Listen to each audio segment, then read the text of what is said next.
Hi, everyone. We are LaChiMoLaLa. And this is a music video reaction rewind. We are doing throwbacks, and we started at the very beginning of BTS, and we are now all the way up to episode 2, or music video number 2, which is We Are Bulletproof, guess it, 2. So we're working our way through the catalog, and I'm pretty excited about this because I don't really remember this one that good. I know I've seen them all, but I don't really remember it, and I don't know why. I don't really remember the music video either. I'm sure once we start watching it, we'd be like, oh, okay, I get it, Right. But I remember the song because I feel like the song is always in concerts. Yeah. It's a great song. It's definitely a classic. Yeah. So let's begin it, shall we? Yes, let's do this. Let's do it. I have to say, I miss this logo. I really like this logo. Yeah, me too. I don't love the digitized one as much. Yeah. Sorry, big hit.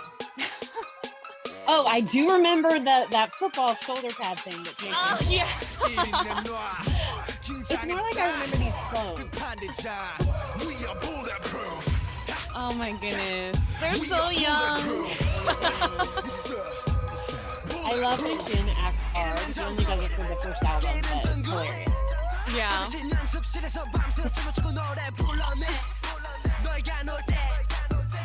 Oh. Abs galore. Absolutely. And what is this? It's like a steampunk diner what it is.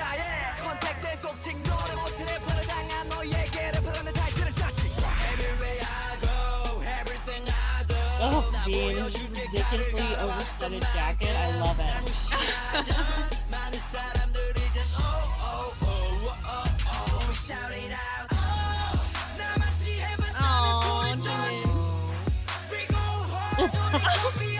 Wow, Jin body rolls start this early.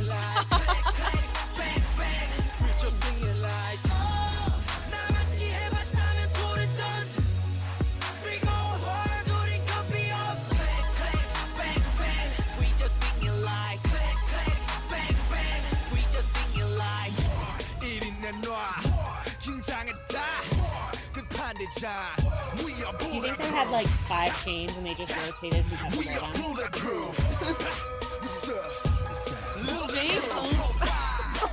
J-Hope's look! Both of his hats are crazy.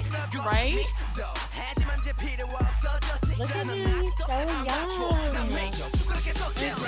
crazy, like their whole outfit get up. Yeah. This is definitely a style. And look at RM's interesting skeleton. His cane, his sunglasses. Why does he have a cane? He's not a pimp. Oh, hard Jin, my favorite. They're so angry. I know. Look at that! It's gonna kill us. And as Kay would say, they're all wearing too much eyeliner. Yeah, lots of eyeliner. I don't hate it though. No. I know I should.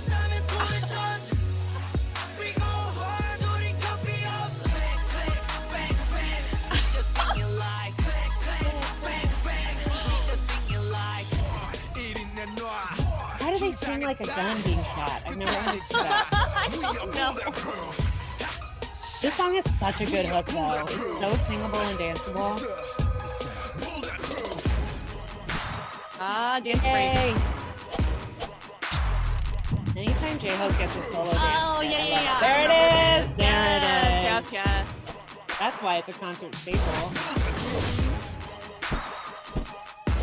Oh, the hat thing! I forgot about this. I forgot about that too. They do this in concerts too, though, or they used to. Yeah, they used to.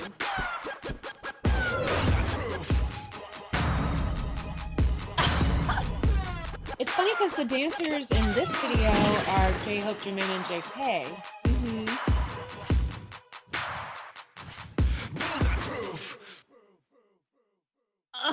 Wow. Oh, man. Okay, say comparatively to especially like their later videos, which obviously they have a bigger budget, this is very shoestring. It's basically, I mean, the whole set is a floor. It's a floor in a studio and their outfits. Okay, yes. This is definitely a low budget video. Not in a bad way. I mean, No. it looked, the way it's shot is very good. I mean, it's obviously done on like nice film and all that kind of stuff, and it has interesting angles. But yeah, it was, you know, it was not super expensive. There's no CGI, you know, there's not too many outfits. It's pretty, you know, maybe 3. So yeah. So this song is very memorable because it was created during a time when trap was very popular. So trap music is basically American music that, you know, originated, I want to say like in the Atlanta region. So like I always think of it as coming from the South, definitely Atlanta. Yeah. Maybe even like Louisiana too, like Baton Rouge, New Orleans, that kind of like definitely deep South. Yeah, so this definitely had like a lot of trap in there.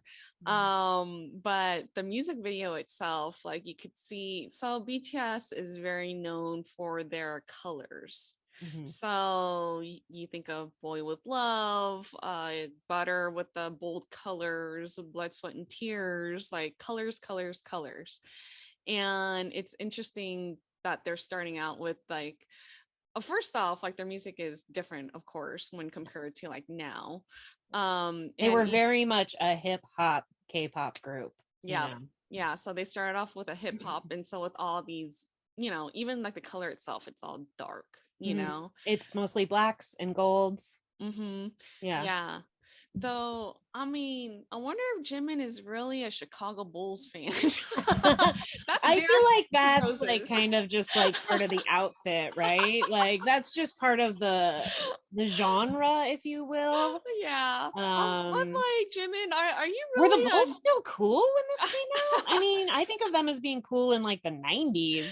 Yeah. Like this is 2013. I think the Bulls were already over and the Lakers were in. But I mean, Derrick Rose is he's a very popular basketball player. So he was around in the beginning around 2008. So he was still there. Oh wow. So he was wearing their jersey, or he was wearing Derrick Rose's jersey. Well, and given what we know about them now, you know, over 8 years of getting to know them. Yeah. Why is Jimin dressed up in the basketball stuff instead of Suga? I know. Right? Why? I don't know. And I was kind of laughing because Suga's holding that skateboard at one point and it says Supreme on it. And like that actually does surprise me because I forget Supreme's been around that long. And they're still as expensive and cool as ever. But it's kind of surprising. Yeah. and JK and his football gear. Love it. I love that he wears a helmet most of the time while he's singing. Yeah. Like who's coming for him right now? I know. Honestly, it's probably because RM's swinging that cane, and as we all know, RM breaks shit. He probably let it fly at least twice. Guaranteed. Yeah. Oh man, our arms look is so different. Oh yeah, so funny. That hair is ridiculous. Yeah, I know that like that's probably the one thing he's embarrassed about is that hair. But you know what? Everyone's embarrassed about something, especially at the beginning of your career where you're really relying on other people to tell you what's going to work. Yeah. You know, like they said this is the kind of stuff we like, and they're like, cool. This is how we're going to dress you. Yeah, we're just going to run with it, you know? But I think I said during the video, I thought it was interesting because during No More Dream, we were saying how it was weird, how it was like the rappers were RM, Suga, and then JK and no J-Hope. And now this time the dancers were Jimin, JK, and J-Hope, which I still think of them as the dancers, but I always include V in that too. Yeah. But here he's not really featured that much as a dancer. I feel like maybe he didn't become part of the dance line maybe till their next album.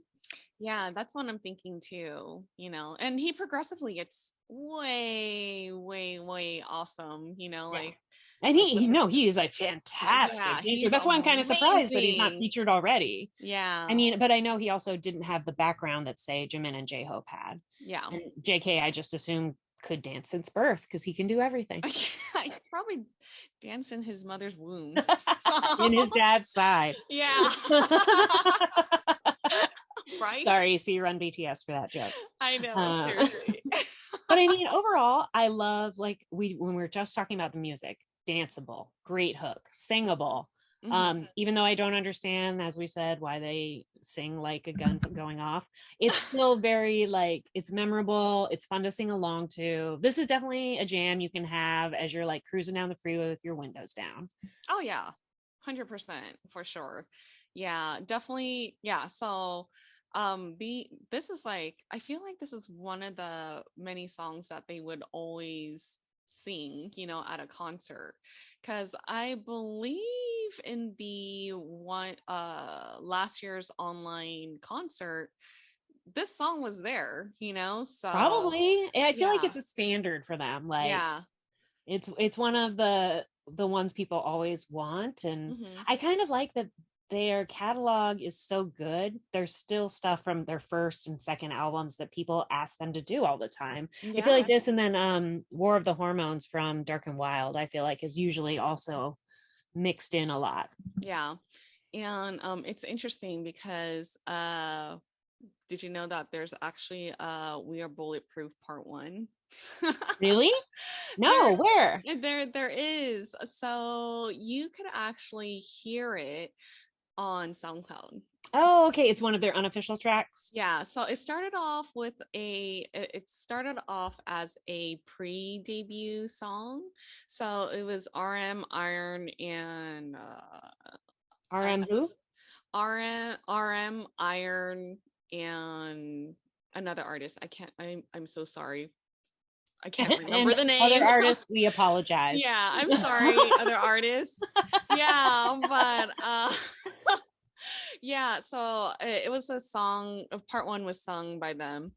Not So it was before BTS was together, maybe, mhm. or Yeah, yeah. So it was a pre-debut song before, you know, because, as we all BTS. know, RM was the first member of BTS. Hmm. So he probably tried, when you're looking for a good group, you got to try on a lot of coats, like you don't know Yeah. who's going to fit with you right away. Yeah, and so then their second festa, they sang We Are Bulletproof Part 1. All some of them did. So it's Wow, that's kind of cool.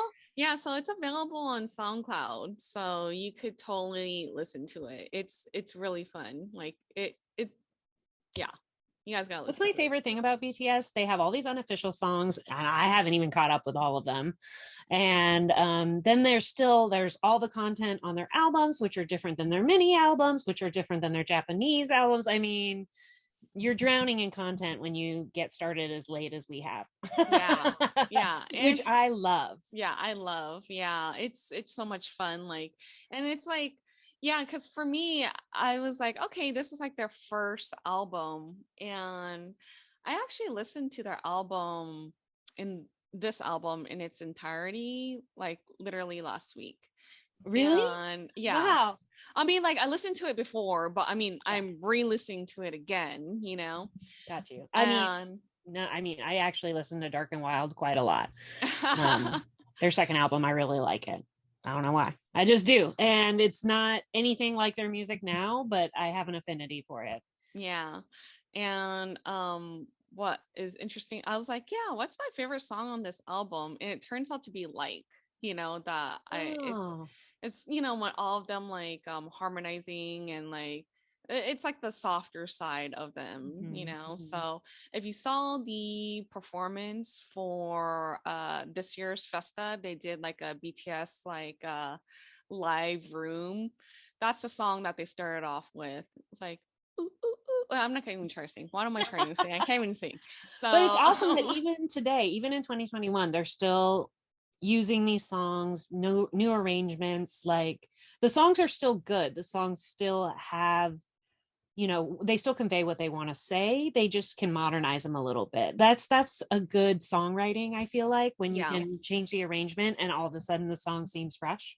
Yeah, like it's a I really like that song from this album, you know. You saying that kind of reminds me. I've been listening to a lot of P1 Harmony lately. They only have 2 mini albums. I met someone who loved my TXT badges on my purse. We got to talking and she was telling me about them. And in 2 whole mini albums, they only have 1 slow song. They have 1 ballad. So you saying that kind of I was like, hey, they're kind of like early BTS. Like most of their stuff is like a lot of rapping and kind of hard, which I enjoy. Yeah. But their best song is that ballad. Yeah. I think it just shows the potential that they have. I mean, their songs are all good, but I can really see them growing and evolving in a way, not like BTS, but like you can see there's potential for a whole other kind of content. Yeah. Yeah. So, I mean, like, even just re-listening to like this album, the very first track is the intro. And if you haven't watched Hobie's Map of the Soul like outro Ego, the beginning sequence is actually from the very first song with DJ Frizz, you know, from their Too Cool for School album, which is the very first track. So it's like a snippet of the beginning. And I just like, oh, I'm like, wow, you know, like it's like full circle. Like they're bringing back like their music from their first album and they're putting it into the outro Ego. And I love that song too, you know. I So do I too. can't. And I feel like that's another cool thing is Yeah. when you can mine your own stuff, like sampling earlier things, or like you say, just connecting it, making it, it's like an Easter egg for fans. It's, you know, you don't need to know where it's from to enjoy it. But if you do, it's kind of like a little wink, wink, you get us kind of a thing. You know what I mean? You know, it's done especially for ARMY. Yeah. Oh, totally. Which we love. I love that kind of stuff. You know, I love being rewarded for being a loyal fan. Yeah. It only makes me more loyal. So I know, right? Yeah, that was like a total Easter egg. Yeah, because I was listening to it and I was like, oh, this reminds me of outro Ego. And I'm like, oh, it's so good. Love it. Yep, love it. All right, so that is it for our Flashback Friday reaction video for BTS's We Are Bulletproof Part 2. And so next Friday, we are going to move on to NO. So that's I like that one. That's a good one. Yep, that's a great one. So thank you so much for watching. So if you like this video, please like, share, and subscribe. And we are LaChiMoLaLa. And we will see you guys next week when we talk about NO. All right. Annyeong. Annyeong.